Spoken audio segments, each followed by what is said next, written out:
which has been almost 13 years now. I was laying in bed asleep and I got a phone call. And when I answered the phone, it was a woman. And she said, if you will watch Christian TV and listen to Christian radio, you will hear the voice of God. And he quit talking. I said, hello? Hello? And I didn't get no answer. And the phone hung up. Well, the number was on there, and I called the woman back later, and come to find out she had called her son, which was like one digit off from my phone number, but she was actually in mid-conversation with her son when my phone rung. And that's the only part I got. They heard me say hello, but they couldn't talk to me and I couldn't talk to them. Well, anyway, I started listening to Christian radio, watching Christian TV. And the message I got was refuse, which I think is the message we're supposed to have in Soldier's Life. Or, well, any Christian. You refuse to be influenced by anybody.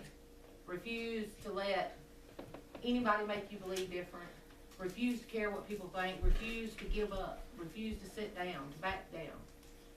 Because, as you see on TV and stuff, you know, it gets hard sometimes. The devil comes at you. People come at you.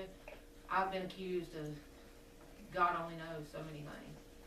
But you got to refuse to let go and refuse to back down over human emotion and feelings. And I've told my kids and, you know, stuff for years that every choice you make has a consequence. Every choice. Good consequence or a bad consequence. But we have the free will to make those choices. And God allows us and loves us enough to let us make those choices. But every choice you make has a consequence. So think about your choices. And there's a lot of people, too, that have problems when it comes to ministry as far as, like if they're a preacher, they have a problem within themselves or their actions where they feel like they can't get up and preach. And sometimes that may be true, you know. Like we said last time, the Bible says, let the minister wait on ministering. But do you know that it's just as bad not to say what you're supposed to say? If God tells you to say something and you don't say it, that's just as bad as feeling like you want to get up and mess up, you know? Yeah. You go, you're not worthy enough to get up and preach.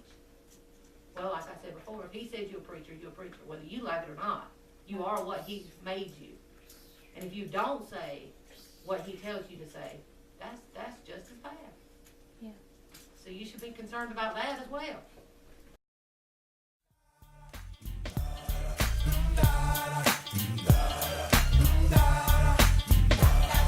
Come on.